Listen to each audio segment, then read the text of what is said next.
Hi, hello, welcome to Shravana Health Tips.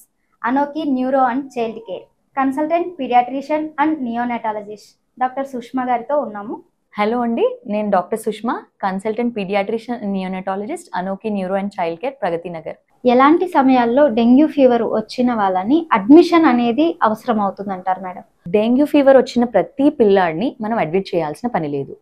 Dengue fever is a viral fever. So కొందరు పిల్లల్లో కేవలం 3-4 రోజులు fever వచ్చి తర్వాత తగ్గిపోతుంది. అలాంటి పిల్లల్ని మనం అడ్మిట్ చేయాల్సిన పని లేదు. NS1 యాంటీజెన్ అన్ని టెస్ట్ చేసి డెంగ్యూ ఉందా లేదా నిర్ధారించుకుంటాం. పిల్లలు నీళ్లు తాగలుగుతున్నారు, యాక్టివ్గా ఉన్నారు, ఫీవర్ తగ్గుముఖం పడుతుంది అన్నప్పుడు ఇలాంటి చిల్డ్రన్ని మనం అడ్మిట్ చేయాల్సిన పని లేదు. కానీ వార్నింగ్ సైన్స్ అంటే ఏంటి?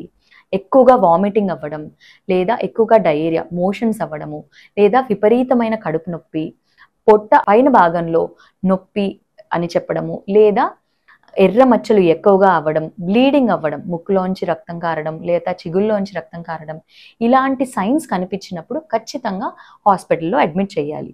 మనం అప్పుడు డాక్టర్ గారు CBP అనే టెస్ట్ చేసి ప్లేట్లెట్స్ ఎలా ఉన్నాయి, అవి తగ్గుతున్నాయా, పెరుగుతున్నాయా, ఎలాంటి స్టేట్లో ఆ చైల్డ్ ఉన్నాడు అని తెలుసుకుని దాన్ని బట్టి ట్రీట్మెంట్ ఇస్తారు. డెంగ్యూ ఫీవర్లో ప్లేట్లెట్స్ 1.5 నుంచి మెల్లిమెల్లిగా ఈవెన్ 10,000 వరకు కూడా పడిపోవచ్చు. దానికి మనం టెన్షన్ పడాల్సిన పని లేదు.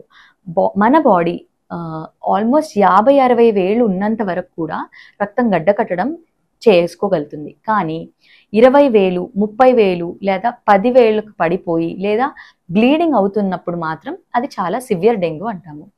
అప్పుడు ప్లేట్లెట్స్ ఎక్కించడం జరుగుతుంది. ప్రతిసారి ప్లేట్లెట్స్ ఎక్కించాల్సిన అవసరం ఉండదు. బేబీ కండిషన్ని బట్టి లేదా రక్త కణాల కౌంట్ని బట్టి, బేబీ ఇంప్రూవ్మెంట్ని బట్టి డాక్టర్ గారు డిసైడ్ చేస్తారు.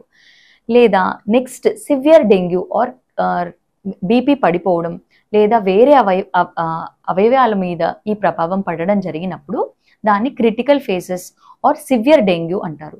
అప్పుడు బేబీని ఆర్ చైల్డ్ని ICUలో ఈవెన్ పెట్టాల్సిన అవసరం కూడా పడుతుంది.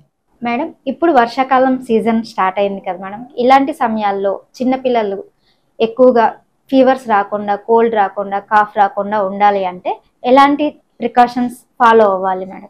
వర్షాకాలం కానీ ఇలాంటి సీజన్లో కిటోస్, ఈ దోమల వల్ల వచ్చే జబ్బులు చాలా ఎక్కువగా ఉంటాయి. సో మన పిల్లల్ని దోమలు ఎక్కువగా ఉన్న ప్రదేశాల నుంచి బాగా దూరంగా పెట్టాలి. అండ్ ఫుల్ క్లోత్స్ వేయడం, లేదా మస్కిటో రిపెలెంట్స్ యూజ్ చేయడము. ఇంకొకటి, మనం తీసుకునే food home and freshly prepared food. బయట ఫుడ్ని వీలైనంత మటుకు అవాయిడ్ చేయాలి. అప్పుడే ప్రిపేర్ చేసి వేడిగా ఉన్న ఫుడ్ని అందించాలి.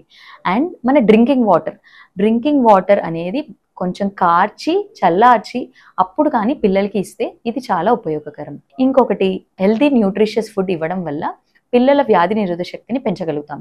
దానివల్ల ఊరికే వచ్చే కోల్డ్, కాఫ్, ఫీవర్ని మనం తగ్గించవచ్చు. ఎలాంటి న్యూట్రిషియస్ ఫుడ్ ఇవ్వాలి అంటే ఫ్రూట్స్, ఫ్రెష్ ఫ్రూట్స్, అన్ని రకాలైన వెజిటబుల్స్, ఎగ్, మీట్ ఇలాంటివి మనం ప్రొవైడ్ చేయాలి. అప్పుడు బేబీ యొక్క ఇమ్యూనిటీ పెరిగి ఈ కామన్ కోల్డ్ కానీ ఫీవర్ కానీ వచ్చే ఛాన్స్ చాలా తగ్గుతుంది. ఏ జబ్బులైనా జంక్ ఫుడ్ కానీ, బయట ఫ్రైడ్ ఐటమ్స్ కానీ, బేకరీ ఐటమ్స్ కానీ, ప్రిజర్వ్డ్ ఫుడ్స్ లేదా రెడీ టు మేడ్ ఫుడ్స్ ఇవన్నీ తినడం వల్ల చాలా ఈజీగా పిల్లలు జబ్బులకి బానిసలు అవుతారు. సో మనం ఇవన్నిటిని అవాయిడ్ చేసి ఇంట్లో ఫ్రెష్గా ప్రిపేర్ చేసుకున్న ఫుడ్ని, వేడిగా ఫ్రెష్గా ప్రిజర్వ్ చేయకుండా ఉన్న ఫుడ్ని తినడం వల్ల చాలా మటుకు వ్యాధుల్ని తగ్గించుకోగలుగుతాము. మీకేమైనా డౌట్స్ ఉంటే కామెంట్ రూపంలో తెలియచేయండి. Online consultation and video call consultation కూడా ఫాలో అవ్వచ్చు. కింద డిస్క్రిప్షన్లో నెంబర్ ఉంటుంది, కాంటాక్ట్ చేయండి.